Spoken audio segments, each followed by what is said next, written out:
Hi guys, आज हम लोग प्लांट किंगडम को पढ़ेंगे। लास्ट वीडियो में हम लोग पढ़े थे क्लासिफिकेशन ऑर्गेनिज्म का, जीवधारियों का वर्गीकरण को पढ़े थे। उसमें से एक ये था प्लांट किंगडम का। ये अपने आप में बहुत बड़ा चैप्टर है। चलिए इसको स्टार्ट करते हैं। सबसे पहला बात कि स्टडी ऑफ प्लांट को कहा क्या जाता है। इसे कहा जाता है बॉटनी। इसे कहा जाता है बॉटनी, ठीक है। तो बॉटनी क्या है, साइंटिफिक स्टडी ऑफ प्लांट को बॉटनी कहा जाता है, वनस्पति जगत के अध्ययन को। इसके बारे में सबसे पहले विस्तृत जानकारी जो दिया था वो दिया थे थियोफ्रास्टस ने, ठीक है। थियोफ्रास्टस ने इसके बारे में सबसे पहले विस्तृत जानकारी इन्होंने दिया था। इन्होंने एक बुक लिखा था, उसका नाम था हिस्टोरिया प्लांटोरियम, ठीक है। इस बुक में इन्होंने ये बताया था कि जो वनस्पति जगत होते हैं इसके लगभग 5 लाख प्रजातियां होती हैं, ठीक है। और इसके बारे में एक विस्तृत जानकारी किसने दिया था? थियोफ्रास्टस ने दिया था।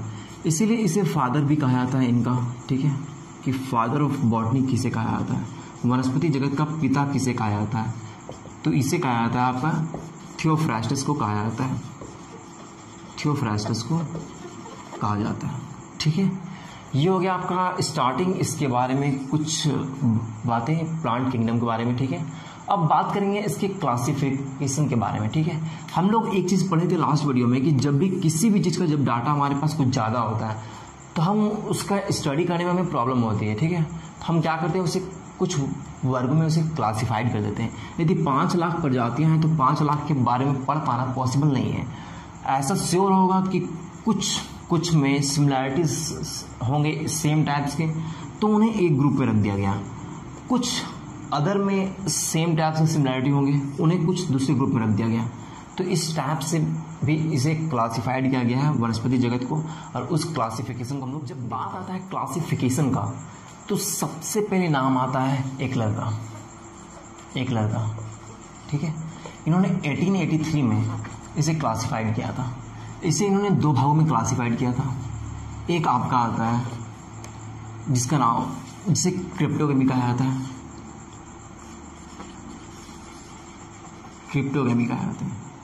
जिसे अपुष्पोद्भिद कहा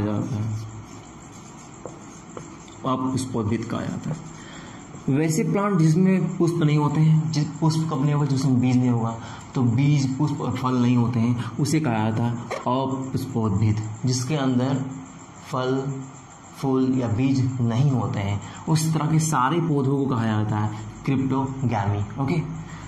दूसरा आपका है फैंड्रोगैमी,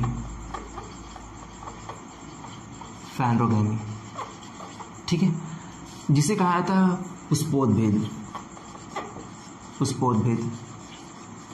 जिसमें फल, फूल, बीज होते हैं, उसे कहा जाता है फैंड्रोगैमी। अब देखिए, एकलर ने इसे 2 भागों में डिवाइड किया था, लेकिन और एक साइंटिस्ट का नाम आता है इस पे, वो है आपका बैंथम और हुकर का नाम आता है। ये जो 2 साइंटिस्ट हैं, ये सिर्फ फैंड्रोगैमी के बारे में ही बताए थे कि ये जो पुष्पोद्भिद है इसे 2 भागों में बांटा गया है। एक आपका, इसे 2 भागों में बांटा गया है। एक आपका वैसा पौधा जिसके अंदर बीज होता है, और एक वैसा पौधा जिसके बाहर बीज होता है। तो एक को कहा है इन्होंने जिम्नोस्पर्म, जिसे कहा था अनावृति बीज, ओके, अनावृति बीजी पौधा। और दूसरा को इन्होंने कहा एंजियोस्पर्म, जिसे कहा गया वृत्ति बीज पौधा, आवृत्ति बीज, ठीक है। एक आपका अनावृति है, दूसरा आपका आवृत उसमें लगा हुआ है, ठीक है। तो इन दोनों में डिफरेंस ये है कि ये जो पौधा है, इसके नाम से पता चल रहा है कि अनावृत, जिसमें एक आवरण नहीं होता है, ठीक है, जिसमें एक आवरण होता है उसे आवृत बीजी पौधा कहा जाता है। आवरण बोलने का मतलब ये हो गया कि वैसा बीज जो सेव नहीं होता है, जो किसी भी मतलब कि बाहर ये चीज़ नज़र आता है, ये जो बीज है ये आपको ऐसे ही नज़र आ जाएगा कि बाहर में लटका हुआ है बीज, वो सेफ नहीं है, उसके ऊपर में कोई आवरण नहीं है, वो ऐसे भी टूट जाएगा। लेकिन ये होता है आवृत बीजी पौधा, जिसमें एक आवरण होता है जिसे ऐसे ही नहीं दिखाया जाता है, जब तक उसको काटेंगे नहीं वो स्पष्ट नजर ऐसे नहीं आता है। ठीक है, तो ये हो गया आपका आवृत बीजी और दूसरा हो गया अनावृत बीजी। ठीक है, तो देखिए यदि सबसे पहले क्वेश्चन भी ऐसे पूछा जाए कि देखिए ये जो बैंथम और हुकर थे ये 1862 से 63 के बीच में इन्होंने ये दिया था। ठीक है, इसीलिए सबसे पहले बात ये किया जाए कि प्लांट किंगडम क्लासिफाइड किसने किया था, तो नाम आएगा बैंथम हुकर ने, क्योंकि सबसे पहले इन्होंने ही क्लासिफिकेशन के बारे में बताया था, लेकिन इसके बारे में नहीं बताया था, सिर्फ और सिर्फ इसके बारे में ही बताया था। तो ये क्वेश्चंस बने कि बीज के आधार पर पौधों को किसने सबसे पहले बांटा है, तो वो है बैंथम एंड हुकर ने। ओके, लेकिन यदि सिर्फ ये बोला जाए कि वनस्पति जगत को किसने क्लासिफाइड किया था, तो सिर्फ और सिर्फ क्लासिफाइड की बात किया जाएगा तो एक्लर का नाम आता है, क्योंकि इन्होंने क्रिप्टोगेमी और फैंड्रोगेमी 2 भागों में बांटा था, जो एक सही क्लासिफिकेशन है। क्योंकि एक पुष्पोद्भिद पौधे को यदि क्लासिफाइड किया गया है तो कुछ वैसे पौधे भी तो होते हैं जिसमें पुष्प नहीं होते हैं, तो उसे छोड़ तो नहीं दिया जा सकता है। ये एक बहुत बड़ा ग्रुप है, क्रिप्टोगेमी एक बहुत बड़ा ग्रुप है, इसे छोड़ दिया गया था। ठीक है, कब? जब बैंथम और हुकर ने दिया था कि फैंड्रोगेमी होते हैं वनस्पति जगत में, जिसके 2 टाइप्स होते हैं, उन्होंने ये बताया था। आगे देखते हैं जो एंजियोस्पर्म में जो आवृत बीजी है इसे भी 2 भागों में क्लासिफाइड किया गया है। ठीक है, पहला है आपका मोनोकॉट कहा जाता है, मतलब जिसमें एक बीज हो। ठीक है, और दूसरा कहा जाता है डाइकोट, मतलब जिसमें 2 बीजी हो। इसको कहा जाता है एक बीजी पत्र वाला पौधा। ठीक है, इसको कहा जाता है द्विबीजी पत्र वाला पौधा। ठीक है, द्विबीजी पत्र वाला पौधा कहा जाता है। ठीक है, तो ये हो गया फैंड्रोगेमी के बारे में। हम लोग अब पढ़ेंगे क्रिप्टोगेमी, और क्रिप्टोगेमी ही सबसे बड़ा है। ठीक है, तो चलिए स्टार्ट करते हैं। बात करते हैं क्रिप्टोगेमी की क्लासिफिकेशन की। ठीक है, और पुष्पोद्भिद पौधे के क्लासिफिकेशन के बारे में कि उसे कितने भागों में बांटा गया है। इससे पहले हम लोग देखेंगे प्लांट किंगडम को 2 भागों में बांटा गया था, एक आपका क्रिप्टोगेमी, दूसरा फैंड्रोगेमी पढ़ चुके हैं। डिवाइड किसने किया था? एक्लर ने डिवाइड किया था। फैंड्रोगेमी के बारे में किसने बताया था, उसकी क्लासिफिकेशन के बारे में वो बताया था बैंथम हुकर ने। आपको बहुत सारे ऐसे कंटेंट मिल जाएंगे देखने को जहाँ पर ये बताया जाता है कि प्लांट किंगडम को क्लासिफाइड बैंथम एंड हुकर ने किया था। वो गलत है, वो बिल्कुल गलत है, क्योंकि इस सिर्फ क्लासिफिकेशन का बात किया जाएगा तो क्रिप्टोगेमी और फैंड्रोगेमी 2 नाम आता है, जो किया था एक्लर ने 1883 में। ठीक है, तो इस चीज़ को आप लोग ध्यान रखिए।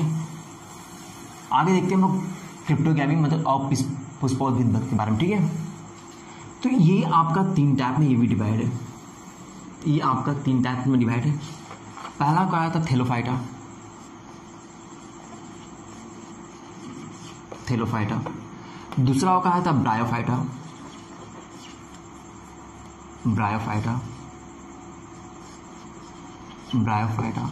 और तीसरा कहा था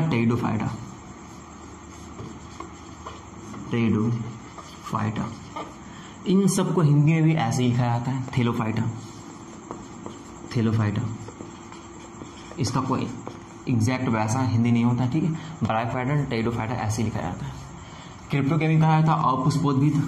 अब देखते हैं इनके बारे में, थेलोफाइटा, ब्रायोफाइटा और टेरिडोफाइटा के बारे में। ये जो थेलोफाइटा है ये वनस्पति जगत का सबसे बड़ा समूह है। यदि 5 लाख प्रजातियां पाई जाती है वनस्पति जगत में, तो सबसे ज़्यादा जो पादप है वो इसमें ही पाए जाते हैं। पादप की प्रजातियां किसमें पाए जाते हैं? थेलोफाइटा में पाया जाता है। ठीक है, तो हम लोग देखेंगे, सबसे पहले देखेंगे थेलोफाइटा के बारे में। फाइटा ही क्या है कि प्लांट किंगडम का सबसे बड़ा ग्रुप है, तो वो है थेलोफाइटा है। ठीक है, तो थेलोफाइटा में देखिए ये जो वर्ड है थैलस मीन्स होता ही है ब्रॉड, थोड़ा सा बढ़ा हुआ, फैला हुआ। ठीक है, तो वैसा ग्रुप जो फैला हुआ है उसे थेलोफाइटा कहा जाता है। थेलोफाइटा में क्या क्या आता है? तो थेलोफाइटा में आपका आता है एल्गी आता है, बैक्टीरिया आता है। ठीक है, लाइकेन आता है, इसमें आपका फिर वायरस भी आता है। ओके, देखिए इन सारी चीज़ों में सबसे ज़्यादा जो पाया जाता है वो एल्गी होता है। थेलोफाइटा में सबसे ज़्यादा जो पाया जाता है वो क्या होता है? वो एल्गी होता है। इसीलिए इसे एल्गी ग्रुप भी कहा जाता है, इसमें शैवाल समूह भी इसे कहा जाता है, एल्गी ग्रुप भी कहा जाता है। ठीक है, ये चीज़ ध्यान रखना। आगे देखते हैं कुछ और पॉइंट्स। देखिए ये जो एल्गी ग्रुप है, जितने भी एल्गी होते हैं वो ऑलमोस्ट वाटर में ही पाया जाते हैं, पानी में ही पाया जाते हैं, ठीक है। तो जब थेलोफाइटा पानी में, थेलोफाइटा के जितने भी प्रजाति इसमें पाए जाते हैं मोस्टली सारे के सारे, ऑलमोस्ट कुछ छोड़ करके बाकी सारे के सारे पानी में पाए जाते हैं। और जब पानी में पाए जाते हैं, हम लोग ये पढ़े हैं कि जो पादप होते हैं, जो प्लांट होते हैं, उसमें दो टिश्यूज होते हैं। एक का नाम होता है आपका जाइलम और दूसरा का नाम होता है फ्लोएम, ठीक है। तो ये जाइलम और फ्लोएम है क्या? ये जाइलम और फ्लोएम क्या है? देखिए काफ़ी इंपॉर्टेंट है ये चीज़, ठीक है। यहाँ से क्वेश्चन डायरेक्ट बनते हैं। ये जो जाइलम है इसका ध्यान रखना है कि इसको आप ऐसे याद कर सकते हैं, जाइलम तो जो से जल हो गया और फ्लोएम फ से फूड हो गया, ठीक है। तो फ से फूड याद रखिएगा, फ से फूड याद रखिएगा और जो से जल याद रखिएगा। कि वैसा टिश्यूज जो जल को पूरे बॉडी में, प्लांट के पूरे बॉडी में ट्रांसफ़र करता है वो जाइलम कहा जाता है। और वैसा टिश्यू जो फूड को ट्रांसफ़र करता है, प्लांट में जब फूड बन जाता है तो फूड को जो ट्रांसफ़र करता है, ठीक है, पूरे बॉडी में प्लांट के, तो उसे कहा जाता है फ्लोएम, ठीक है। तो ये जाइलम और फ्लोएम तो जल को क्या करता है? ट्रांसफ़र करता है। अब एक बात देखो, यदि ये प्लांट है और यदि ये प्लांट पूरा यदि जल से डूबा हुआ है तो क्या कोई ऐसा टिश्यूज़ की इसको ज़रूरत है जो इसके पूरे पार्ट में जल को भेजे? नहीं, क्योंकि इसका पूरा पार्ट ही जल में डूबा हुआ है। इसलिए ध्यान रखिएगा कि इसमें कोई भी समूहक उत्तक नहीं होता है, कोई भी संवहन उत्तक नहीं होता है, ठीक है। उत्तक इसमें नहीं होता है। ये जाइलम और फ्लोएम क्या है? ये एक संवहन उत्तक है, इसमें जाइलम और फ्लोएम नहीं होता है। किसमें? थेलोफाइटा में नहीं होता है। हम लोग पढ़ क्या रहे हैं? हम लोग पढ़ रहे हैं कि जिसमें फल फूल बीज नहीं होते हैं, तो थेलोफाइटा में भी फल फूल बीज नहीं होगा, क्योंकि ये इसी का एक टाइप है। क्रिप्टोगैमी जो टाइप के जो पौधे होते हैं, जो वनस्पति होते हैं, उसमें फल फूल पौधे नहीं पाए जाते हैं, इसीलिए थेलोफाइटा में भी नहीं पाया जाता है। ओके, तो याद रखिएगा इसमें संवहन उत्तक भी नहीं होते हैं। आगे देखते हैं। देखिए ये जो थेलोफाइटा होते हैं ना, जितने भी एल्गी होते हैं, इसका सबसे बड़ा बेनिफिट हमारे इकोसिस्टम में पड़ता है, क्योंकि सबसे ज़्यादा जो CO2 को जो एब्जॉर्ब करता है वो एल्गी ही करता है। तो थेलोफाइटा ग्रुप में जो पाए जाते हैं जितने पौधे, वो सबसे ज़्यादा क्या होते हैं? CO2 को एब्जॉर्ब करते हैं। ओके, तो ये सब सारे कुछ पॉइंट्स हैं। आगे देखते हैं कुछ और पॉइंट्स को। आगे देखते हैं नेक्स्ट। देखिए ये बात पता है कि जितने भी वनस्पति जगत होते हैं, हम लोग ये बात पढ़े थे जब हम लोग कोशिका विज्ञान पढ़ रहे थे, तो उसमें हम लोग कोशिका भित्ति के बारे में पढ़े थे। तो इसमें जो कोशिका भित्ति होता है वो इस पर सेलुलोज का बना होता है। जो कोशिका भित्ति होता है, ठीक है, जो आपका सेल वॉल होता है, सेल वॉल जो होता है वो किसका बना होता है? वो आपका सेलुलोज का बना होता है, सेलुलोज का बना हुआ होता है। ओके, तो यहाँ तक कुछ सारे पॉइंट्स हो गए किसके बारे में? थेलोफाइटा के बारे में। कि थेलोफाइटा क्या है? एल्गी, बैक्टीरिया और लाइकेन वायरस, ये सब इसके ग्रुप में आते हैं। एल्गी ग्रुप ही इसे कहा जाता है क्योंकि सबसे ज़्यादा जो है थेलोफाइटा में वो एल्गी ही पाए जाते हैं। इसीलिए कहा जाए कि शैवाल समूह किसे कहा जाता है? शैवाल समूह। क्वेश्चन यहाँ से बन सकते हैं कि शैवाल समूह किसे कहा जाता है? तो किसे कहा जाता है? थेलोफाइटा को कहा जाता है, ठीक है। अब बात रहे संवहन उत्तक, तो संवहन उत्तक इसमें नहीं होता है। इसे हम लोग देखें कि इसके सारे ऑलमोस्ट मोस्टली जितने भी प्लांट इसमें पाया जाता है थेलोफाइटा में, वो क्या होते हैं? पानी में रहते हैं। इसीलिए इसे किसी तरह के संवहन उत्तक की जरूरत नहीं होती है, ठीक है। आगे देखते हैं बड़े CO2, जो CO2 एब्जॉर्प्शन सबसे ज़्यादा करता है, ठीक है। CO2 का जो अवशोषण होता है, अवशोषण वो कौन करता है? कौन सा ग्रुप करता है? थेलोफाइटा का ही ग्रुप सबसे ज़्यादा करता है। इसीलिए हमारे इकोसिस्टम में सबसे ज़्यादा बेनिफिशियल है। और कोशिका भित्ति इसमें सेलुलोज, कोशिका भित्ति जो होता है वो किसका बना होता है? वो सेलुलोज का बना हुआ होता है। ये हो गया थेलोफाइटा के बारे में। अब हम लोग पढ़ेंगे एल्गी को, ठीक है, शैवाल को। जैसा कि हम लोग लास्ट पढ़े अभी कि जो थेलोफाइटा होता है, इसे क्या कहा जाता है? इसे कहा जाता है एल्गी ग्रुप कहा जाता है। क्यों कहा जाता है? थेलोफाइटा के अंदर आपका एल्गी पाया जाता है, बैक्टीरिया, लाइकेन, वायरस पाया जाता है, लेकिन इसे एल्गी ग्रुप इसलिए कहा जाता है क्योंकि इसमें सबसे ज़्यादा एल्गी ही पाया जाता है, ठीक है। उसके अंदर जितने प्रजातियां हैं उसमें सबसे ज़्यादा एल्गी ही पाया जाता है। एक चीज़ नोट कीजिएगा कि जो थेलोफाइटा है उसका शरीर कैसा होता है? सुकाय होता है, ठीक है, सुकाय टाइप्स का होता है। सुखाया मतलब कि ऐसे होता है कि इसका जड़ तना पत्ती पता ही नहीं चलेगा। जब थेलोफाइटा ऐसा होता है तो थेलोफाइटा के अंदर चाहे जो भी आता हो, चाहे एल्गी है चाहे जो भी है, उसका शरीर भी क्या होता है, सुखाया होता है। तो इसका भी जड़ तना पत्ती कुछ सही से पता नहीं चलता है। एल्गी के बारे में पढ़ते हैं तो हम पहले सबसे देखते हैं कि एल्गी ही जो थेलोफाइटा में है उसके अंदर कितने प्रजातियाँ, उसके अंदर मोस्ट ज़्यादा से ज़्यादा कितने 30,000 प्रजातियाँ पाई जाती हैं। ठीक है, थेलोफाइटा के अंदर जो एल्गी होता है उसमें लगभग कितने 30,000 प्रजातियाँ पाई जाती हैं। ठीक है, ये जो एल्गी होता है ये भी दूसरों पौधे की तरह ये क्या करता है, प्रकाश संश्लेषण करता है। और जब प्रकाश संश्लेषण करता है तो इसके अंदर क्या बनेगा, इसके अंदर ग्लूकोज बनेगा, यही होता है, ग्लूकोज बनता है। हम लोग देखेंगे कि प्रकाश संश्लेषण जो होता है वो कैसे होता है। वो होता है आपका जैसे कि आपका 6CO2 and then plus 12H2O। जब ये सनलाइट में प्रकाश संश्लेषण करता है तो क्या बनता है, C6H12O6 बनता है। एंड देन हमारे पास कुछ ऑक्सीजन बनते हैं और कुछ आपका जल बनता है, यही तो हम लोग पढ़े हैं। तो ये जो आपका होता है, अब देखो यहाँ पे ये जो ग्लूकोज बना हुआ है, ये ग्लूकोज क्या होता है, ये ग्लूकोज पेड़ पौधों में मंड की तरह रहता है, स्टार्च की तरह रहता है। ठीक है, यहाँ से क्वेश्चन डायरेक्ट बने हुए हैं, इसको ध्यान रखिएगा। ठीक है, कि जो पेड़ पौधों में होता है ग्लूकोज किस रूप में होता है, यदि पूछ दिया सवाल में ग्लूकोज किस रूप में होता है तो मंड स्टार्च के रूप में मौजूद होता है। ठीक है, आगे देखते हैं। ये जो एल्गी है ये आपका क्या ऑटोट्रॉफ होगा, मतलब जो होते हैं स्वयंपोषी होते हैं, स्वयंपोषी जो होते हैं वो होगा। ठीक है, ये परपोषी नहीं होगा, ये स्वयंपोषी है। ठीक है, कुछ और पॉइंट्स यहाँ पे देखते हैं एल्गी का। तो एल्गी में क्या होता है कि हम लोग यहाँ पे थेलोफाइटा में ही इस पॉइंट को देख लेते हैं कि एल्गी ही सबसे ज़्यादा कार्बन डाइऑक्साइड को एब्जॉर्ब करता है। यह हमारे इकोसिस्टम के लिए, हमारे वातावरण के लिए बहुत ही लाभदायक होता है। ठीक है, एल्गी के बारे में और कुछ भी पॉइंट्स हम लोग देखते हैं। जैसे कि एल्गी के बारे में बात किया जाए तो ये जो एल्गी है ये आपका सबसे बड़ा एल्गी कौन सा होता है, सबसे छोटा एल्गी कौन सा होता है। तो जो सबसे बड़ा एल्गी होता है, जो सबसे बड़ा एल्गी होता है उसको कहा जाता है मैक्रोसिस्टिस। मैक्रोसिस्टिस MACHROSISTI से होता है। ठीक है, मैक्रोसिस्टिस। बोला जाए सबसे बड़े शैवाल का नाम बताएं तो सबसे बड़ा शैवाल क्या होता है, मैक्रोसिस्टिस होता है। ठीक है, यहाँ पे जगह नहीं है इसलिए ये सबसे बड़ा शैवाल होता है, सबसे बड़ा शैवाल होता है, सबसे बड़ा शैवाल होता है।